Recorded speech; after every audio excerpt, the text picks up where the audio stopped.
trato de presentar un poco de las actividades que tenemos como WSS en el país. Antes de comenzar la exposición, solo quiero darles una pequeña introducción de que WSS es un programa que está presente en el país hace muchos años y que tiene dos componentes, el componente terrestre y el componente marino costero. En este caso, a mí me toca presentar un poco de las actividades que hacemos, tanto como monitoreo ambiental como estrategias de conservación en las regiones del programa terrestre. Entonces, para iniciar, ¿qué es lo que trabajamos como tal?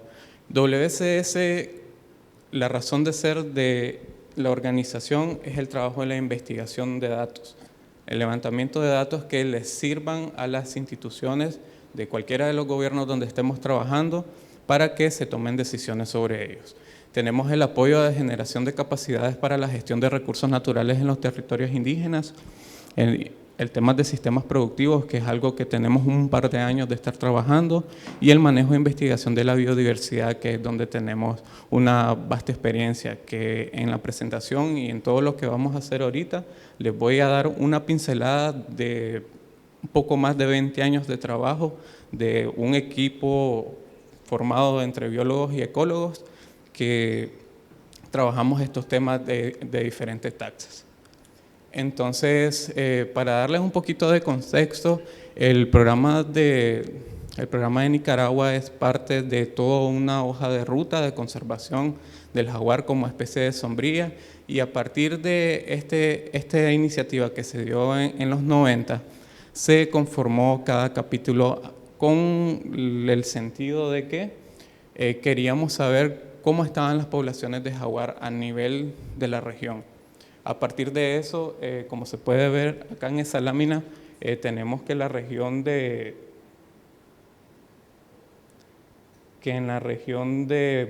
área de la Mosquitia,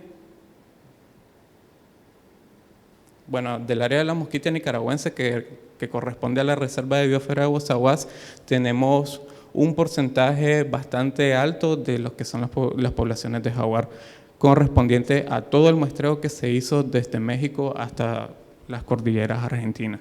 Entonces, en la imagen que tenemos en el lateral izquierdo, podemos ver que en cada uno de los puntos de muestreo que se estuvieron recolectando, los tipos de los treatments del jaguar con respecto a la región. La región de Centroamérica en ese momento, cuando estuvieron los primeros datos de jaguar, todavía no teníamos un nivel alto de amenaza, pero a medida que eso va avanzando en el tiempo y los cambios que se van dando en los ecosistemas, pues eso va cambiando un poco. Entonces, en el país tenemos dos grandes formaciones boscosas de interés a nivel de región. Tenemos la Mosquitia nicaragüense, que es todo lo que tiene que ver con la región de Bozaguas, y tenemos la región de la Reserva de Biosfera de Río San Juan, y en particular indio y maíz. En este caso, pues nosotros estamos trabajando básicamente en la Reserva de Biosfera de Bozaguas, viendo dos escenarios.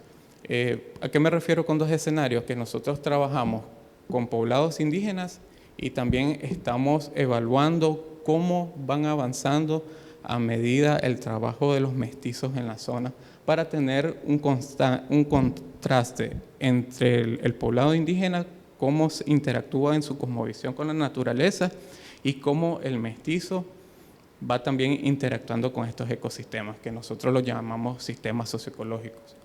Entonces, sabemos bien que estas dos grandes formaciones, con proyectos pasados como el proyecto del corazón mesoamericano, son de interés porque tienen un alto nivel de índices de biodiversidad en cualquiera de las tasas que nosotros vayamos a medir, por lo que muchas de las especies que están en este sector tienen ciertos niveles de amenaza y ciertos niveles de extinción al respecto con eso. Entonces, en ese sentido, desde 1998 se han estado trabajando 3 líneas de trabajo, que son las estructuras de bosque, que es donde se puede ver la flor de justicia nicaragüense. Tenemos el trabajo de fototrampeo y tenemos el trabajo con aves. ¿Dónde tenemos mayor esfuerzo de trabajo con respecto a con las fotos trampa? ¿Por qué? Porque el programa en su inicio tenía que ver por dónde estaba pasando el jaguar en la zona del corredor mesoamericano. Pero a partir de eso también nosotros como equipo de WCS vimos la oportunidad de poder trabajar otras iniciativas con levantamiento de datos de biodiversidad para tener más datos y poder dar un panorama un poquito más amplio de los tipos de decisiones que se tenían que tomar. Para este caso yo les voy a hablar un poquito más de estas tres cosas y cómo nosotros también hemos dado las iniciativas a partir de toda la información que tenemos de biodiversidad. Entonces, el enfoque como tal no es solo levantar datos. A veces es muy complicado entender esto de que las líneas de trabajo de los biólogos y los ecólogos que nos mantenemos sobre las líneas de conservación es solo ir a recolectar datos y ya. No, en este caso es un poquito más integral, hablando con los temas de las conectividades entre las regiones que tenemos. Si bien hay todo un plan estratégico con respecto a la biodiversidad y programas y proyectos anteriores que han existido, donde dan una ruta de conectividad sobre la vertiente del Caribe, nosotros, a medida que todos estos cambios se van dando, vamos reevaluando cómo podemos ir conectando estos pequeños fragmentos de bosques que van quedando o cómo vamos conectando la gran masa boscosa que tenemos sobre la misma vertiente del Caribe, pero ya viéndolo un poquito más aterrizado en esto. Entonces, el sentido del enfoque de la Reserva de Biosfera de Bozagua, que lo que está trabajando WCS es la conectividad de los ecosistemas. Y que estamos hablando que es un área protegida de un poquito más de 8.000 kilómetros cuadrados, donde tenemos territorios indígenas y también tenemos poblados mestizos. En los territorios indígenas donde nosotros trabajamos, básicamente trabajamos con mayangnas y misquitos, y pues como les hablaba, está dentro del corredor biológico mesoamericano. Entonces, para darles un poquito de más o menos de la magnitud de lo que todo este esfuerzo de trabajo significa, vamos a tocar un poco el tema del Cerro Saslaya. Con el Cerro Saslaya nosotros estuvimos haciendo monitoreos para el sector de toda la reserva como tal, donde se instalaron 4 parcelas permanentes de muestreo para estructura de bosque, de las cuales 3 se ubicaron en el territorio de Mayangna-Saunivás y 1 se colocó en el territorio, en el área de Saslaya, donde hubo más o menos una dinámica entre 28.6 y 49 metros cuadrados de área basal por hectárea. Un poquito de datos duros, pero es lo que es. Entonces, sí sabemos que dentro de las mismas formaciones de este sector, en ese momento, porque esta es una evaluación del 2017, había un poquito de densidad de bosque en el sector. También tenemos el esfuerzo de muestreo correspondiente a las redes de aves que se trabajaron en ese momento, que se instalaron 8 redes de aves en el sector. Y no fue la única metodología que se trabajó en ese momento, porque al igual que las otras taxas, a veces un método de monitoreo solo te captura o tiene un margen de detectabilidad para un gremio. Entonces, en este sentido se utilizaron redes de niebla, puntos de conteo, más los avistamientos indirectos, que hubo un registro, un trabajo de 2.126 horas red y un avistamiento de 304 especies registradas para el sector de Saslaya.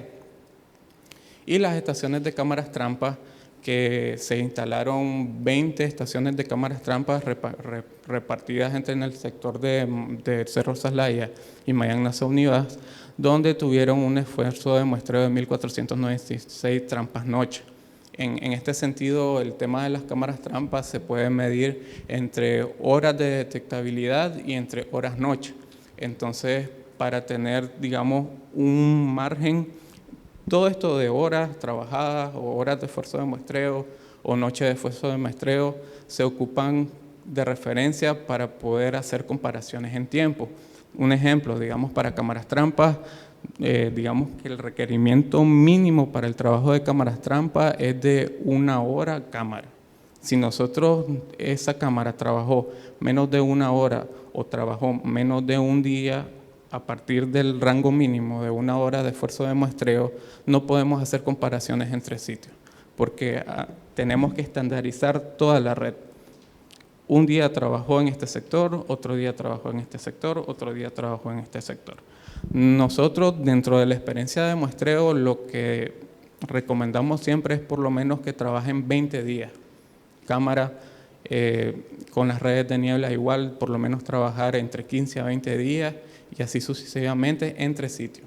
No es que vas a estar 20 días en un lugar y te vas a estar moviendo todos los días, sino que la estación de muestreo, si queremos hacer comparaciones serias, tiene que tener al menos 20 días de trabajo de esfuerzo de muestreo y tener, digamos, un margen estricto de que si yo abro red a las 6 de la mañana y cierro a las 4 de la tarde, eso tiene que ser parejo para todos los sitios de muestreo.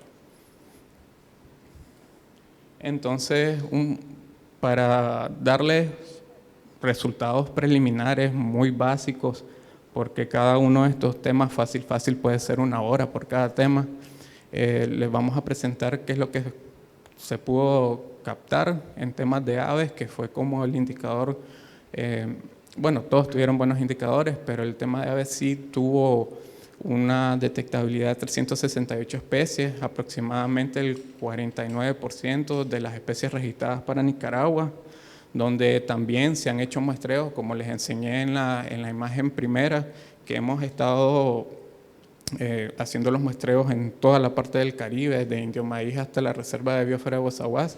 Tenemos que en Cola Blanca se detectaron 101 especies, en Peña Blanca 132, en Cerro Saslaya tenemos 304 especies, que también va un poquito dentro de la tónica del área de la Reserva de Bozaguas, y Mayagna-Sauniva 197. Todos estos muestreos, Cola Blanca, Peña Blanca, Cerro Saslaya, Mayagna-Sauniva, tuvieron la misma metodología estandarizada, horas, esfuerzos de muestreo, cantidades de redes, etc. Y esto es parejo para las taxas que se evaluaron. De las especies que se pudieron registrar, tenemos a estas 2 aves de interés de conservación y de interés de estructura de bosque húmedo, que son un poquito complicadas de hallar en algunos sectores. Y así, digamos, tenemos quiero ver si se ve aquí. Digamos, esto es parte del patrullaje en Cerro Saslaya. Esto es súper buenísimo para el ecosistema. Si nosotros tenemos comunidades de chanchomonte, muy posiblemente tenemos a jaguar, que es como nuestra especie objetivo en ese momento para el programa terrestre, que también salió jaguar dentro de las cámaras.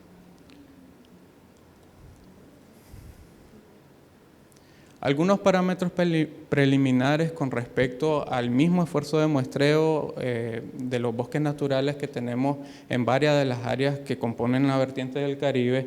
Siempre tenemos que los índices de área basal están entre todas estas conectividades que tenemos dentro de la reserva, Cola Blanca, Mayagna-Sauniva, Saslaya, Quipla, que es uno de los territorios indígenas del Alto Huanqui, donde tenemos índices altos de sitios densos de área basal, y no solamente por el hecho de que tenemos un montón de árboles dentro de un espacio-tiempo, de una estructura como tal, pero también se encontraron varias especies que, sobre todo para el sector de Mayagna-Sauniva, que se ocupan para actividades como tal, como madera preciosa, leña, etc. Y las estructuras de los bosques estaban regularmente densos. Y muchos de estos datos pues también se proporcionaron en su momento para ejecutar planes de manejo sobre estas áreas como tal. Para el Parque Nacional Cerro Saslaya también tenemos algunas especies que son, digamos, de interés de conservación, sobre todo para las personas que estamos metidos un poco en el tema de la botánica o la identificación de plantas. Tenemos especies endémicas de Saslaya, especies endémicas de Nicaragua, y además tenemos también algunas presencias de especies que solo se encuentran en la región de la montañosa del norte de Mesoamérica.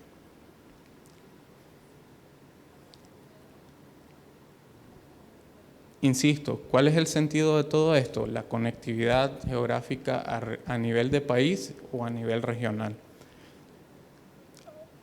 Es muy complicado cuando estamos en una región muy cercana entre Panamá y Guatemala hablar de que solo vamos a trabajar en la Reserva de Biosfera de Guasaguás porque aquí tenemos la mayor biodiversidad, porque tenemos características específicas como que podemos tener altura sobre el nivel del mar a menos de 100 hasta llegar a alturas de 1800, 1750, 1500, que son características especiales que tenemos dentro del país, donde vamos viendo cómo van cambiando las estructuras de las poblaciones y de las especies a pisos altitudinales, pero el sentido de todo el trabajo que nosotros hacemos va a una escala un poquito más grande. Siempre en su inicio generando muchos datos, pero también de saber de que muchos de estos datos y muchas de las posibilidades de conectividad de estas áreas boscosas van a repercutir de una u otra forma a cómo los poblados que están dentro o cercanos de estas zonas de conservación van a interactuar con las zonas. Y ahí es de donde sale cómo nosotros tenemos estrategias para poder manejar estos sistemas socioecológicos. Y de ahí nacen las primeras iniciativas sobre ganadería sostenible, sobre agroforestería y sobre restauración de las áreas de conservación, porque a medida que las actividades, tanto indígenas como de personas mestizas que están en el área de amortiguamiento, van creciendo las poblaciones y van necesitando más espacio para poder subsistir. Entonces, ¿cómo inició esto? Bueno, nosotros ya teníamos, como les decía al inicio, dos escenarios. El escenario de las zonas mestizas, de cómo trabajan, cómo ellos subsisten, de qué viven, y tenemos también el escenario de los poblados indígenas. Y esto se hizo parejo, así como les enseñé, lo que se muestreó para el lado de Saslaya, Indio Maíz, Bozaguás, Alto Huanqui, Mayangnaza Univás, etc. Lo mismo se hizo para levantar datos socioeconómicos y saber o tener una idea de cómo interactúan estos ecosistemas urbanos con respecto a las áreas protegidas que ellos están teniendo. Y datos preliminares en ese momento, que teníamos aproximadamente 7.800 familias con un aproximado de 4.000 personas viviendo en las zonas de las comunidades, principalmente en los poblados indígenas a los lados de los ríos, y cuáles eran las estrategias que nosotros necesitamos para la subsistencia o proponer para la subsistencia de los poblados indígenas de los mestizos basadas en soluciones naturales. Entonces, este mapa que estoy presentando acá, esto se hizo en el 2016 basado en los datos socioeconómicos que nosotros levantamos. Entonces, ¿cómo basado en los datos socioeconómicos? En ese momento teníamos un rango de que todo ese sector que está en amarillo eran los sectores donde los indígenas tenían sus granos básicos. Todo ese sector que está en un verde más pálido eran las zonas donde los indígenas iban a cazar, donde había cacería. Y ese sector verde eran donde los indígenas o los mestizos no entraban y que se mantenían como áreas de conservación. Y todo esto, todo el trabajo que nosotros venimos haciendo siempre es en actividades, en consorcios o en coordinaciones con las instituciones del Estado y con los gobiernos territoriales indígenas. Sobre todo en ese momento cuando se estaban trabajando los sistemas silvopastoriles, y también para el lado de los ecosistemas urbanos, el socio institucional en ese momento era la Universidad Huracán, para ver todo lo que tenía que ver con las coordinaciones institucionales con todos los poblados que estaban en la zona y tocar temas de agroforestería y cacao, que es un sector donde su fuerte son esos temas. Entonces, en ese momento, ¿qué escenarios teníamos? En territorios indígenas dependían meramente de lo que había a su entorno. Los indígenas, granos básicos, cacerías, etcétera, etcétera, depende mucho de toda la variabilidad que hay en los sectores con respecto al clima y cómo se van comportando las masas boscosas con respecto a ello. Si llueve, pueden sembrar, si no llueve, no pueden sembrar. A veces los estadios de siembra se alargan un poquito. Nos pasó ahorita con una de las iniciativas que tenemos, que las siembras de granos de frijoles tal vez es a mediados de diciembre, finalizando diciembre, pero como las lluvias no eran lo suficientes para poder sembrar, entonces se atrasó y esa es la dinámica. Ellos dependen mucho de las condiciones naturales de la zona. Mientras que los centros urbanos del Triángulo Minero sí hay mucha agricultura, mucha ganadería y mucho cacao. Y además de eso hay otro rubro de repente que es bastante importante y de impacto en la zona, que es la minería. La economía basada en minería se mueve bastante en el Triángulo Minero, valga la redundancia del nombre.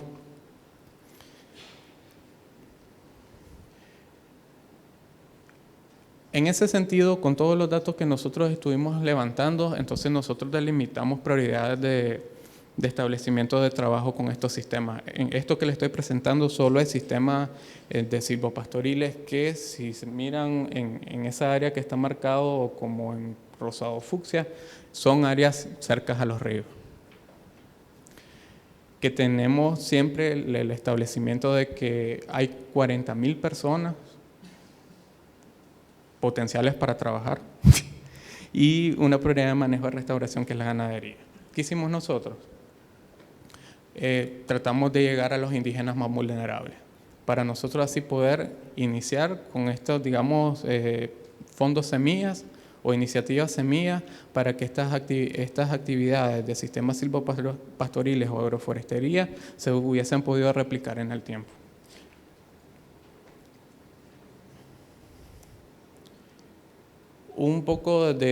Entonces, a partir de estas primeras iniciativas, nosotros fuimos midiendo en el tiempo qué impacto tiene las actividades semillas con respecto a las actividades a medida que va avanzando en el tiempo.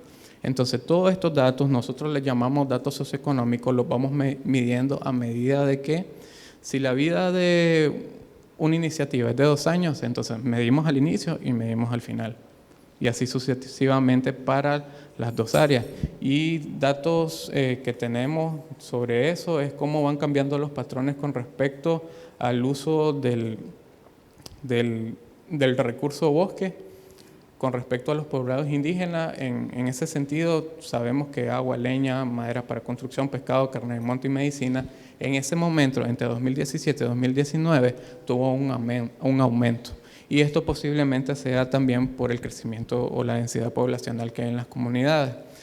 Y se puede demostrar un poco que ellos dependen mucho de lo que pueden recolectar en las zonas boscosas.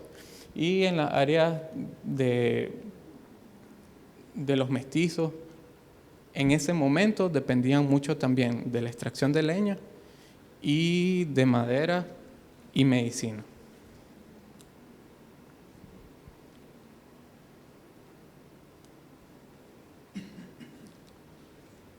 ¿Qué tenían en común ellos? El cacao. Tanto indígenas como mestizos en ese momento tenían en común que los dos estaban trabajando cacao en ese momento. ¿A qué responde eso? Posiblemente al historial de proyectos que habían pasado sobre el río Coco y Bocay y el historial de proyectos que había en el Triángulo Minero. En ese momento, por los dos lados se estaban trabajando iniciativas de cacao. Y fue una de las cosas que nosotros hemos tenido como pie estratégicos para trabajar con las comunidades indígenas, estos temas de cacao también enfocando a la estrategia de restauración de áreas con sistemas agroforestales.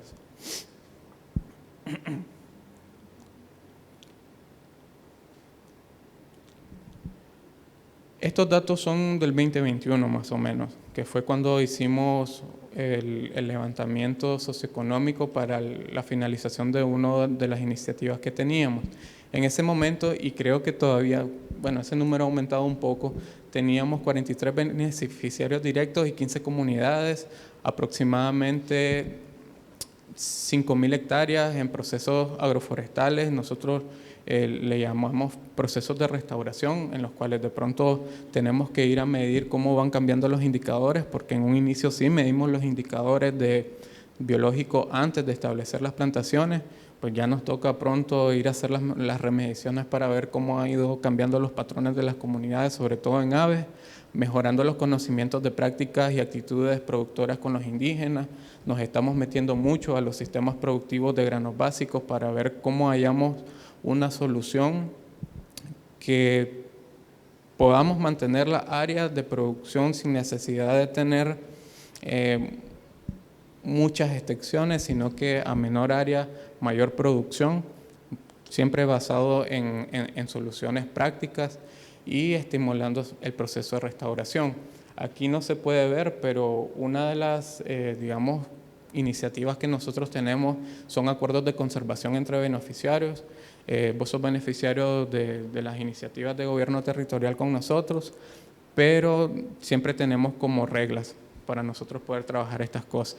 No es simplemente, ok, te vamos a dar semillas y vos plantás 10 manzanas. No, es como que, ok, te voy a dar una semilla para 1 o 2 hectáreas, pero tenemos que mantener siempre un área de protección correspondiente al 20 o 10% de lo que tenés de tu área total. Y así vamos trabajando en ese sentido, y además de que también les estamos dando manejo a, digamos, a las áreas prioritarias para la conservación. ¿Qué es importante en esto? Contrapartida institucional local. En este sentido, si en algún momento se quiere trabajar en poblados indígenas, es indispensable trabajar con los gobiernos territoriales. Si vos no trabajas con gobiernos territoriales, ya sabes que en algún momento te va a caer la ley y no vas a poder seguir trabajando. Muy, muy importante los gobiernos territoriales indígenas para trabajar en estos sectores, sobre todo en las zonas de conservación que tenemos en el país. A donde vayan hay gobiernos territoriales. Muy importante. Y los acuerdos de conservación a 2 niveles, que son el nivel institucional, que va desde el nivel macro, que puede ser una institución o un ministerio, instituciones locales de gobierno como los GTIs, y ya en su segundo, o digamos como en su segundo y último paso, que son los beneficiarios locales catalizadores, que siempre se pretende trabajar con personas que sean muy proactivas y que sabes que eso se puede ir ampliando en el tiempo. En este sentido, con los sistemas silvopastoriles nos hemos enfocado mucho en la capacitación, sobre todo en el manejo de vacas y productividad familiar.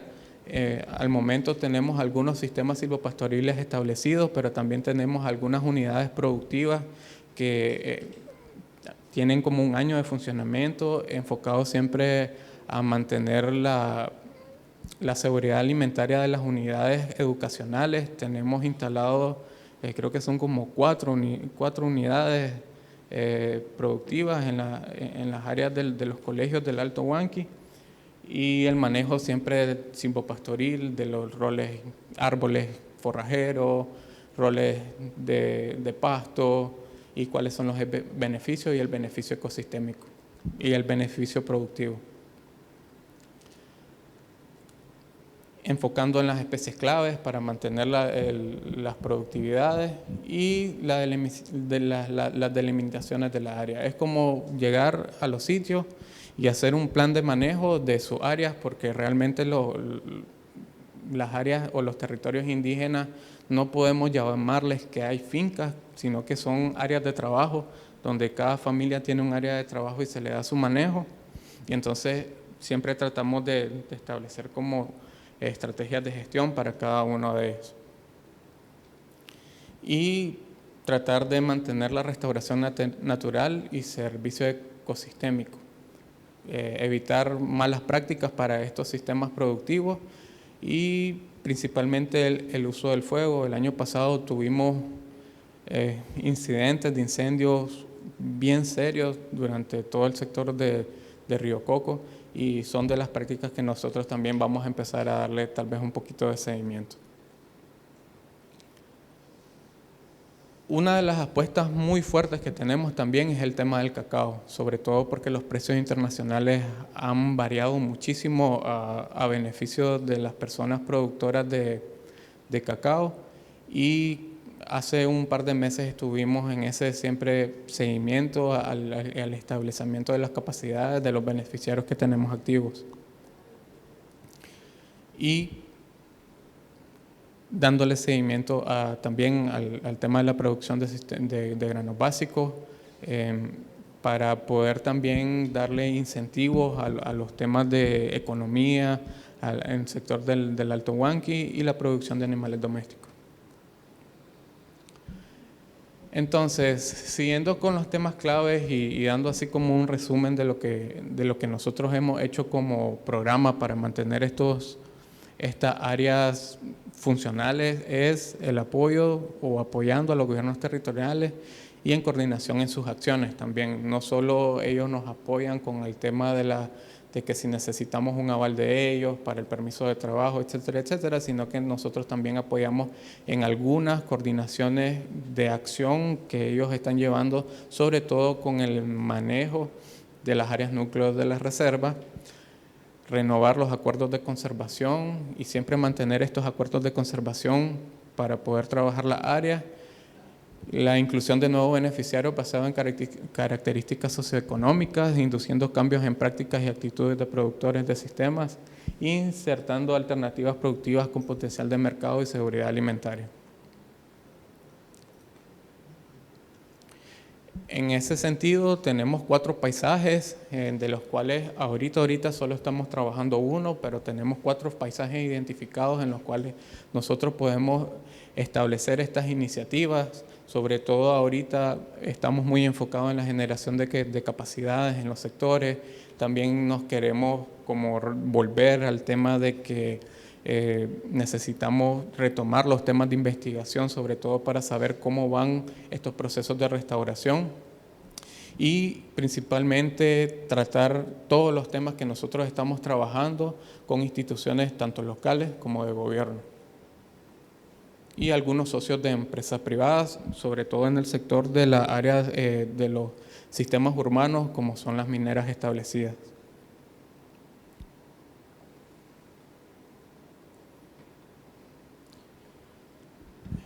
¿Hacia dónde vamos?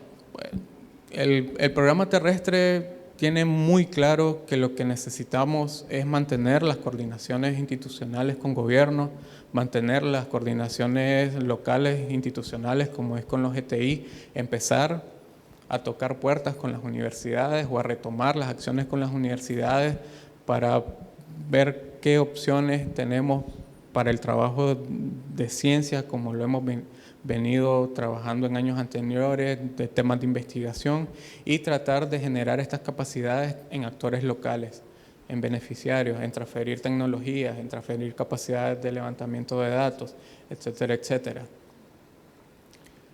Una de las metas o de los retos que tenemos también es la evaluación de cobertura forestal un poquito más amplia, porque estamos apuntando al tema de la restauración con especies nativas de cobertura.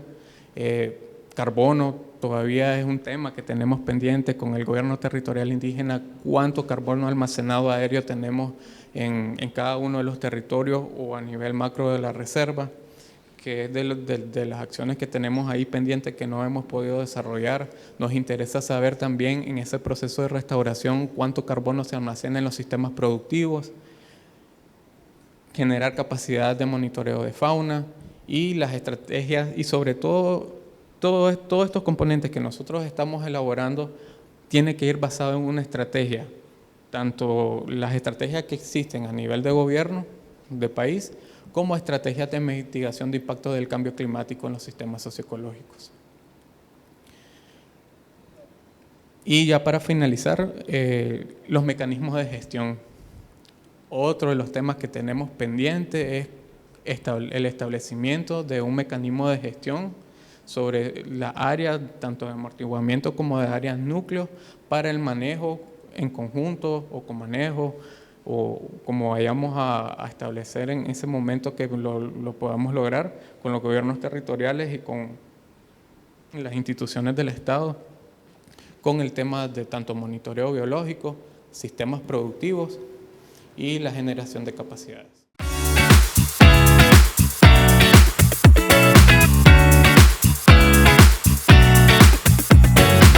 Agradecer por el espacio y espero que pues, esto no se quede solo en una presentación magistral, sino también en llegar en algún momento a sentarnos y a platicar qué podemos hacer como WCS, como Universidad Nacional Agraria.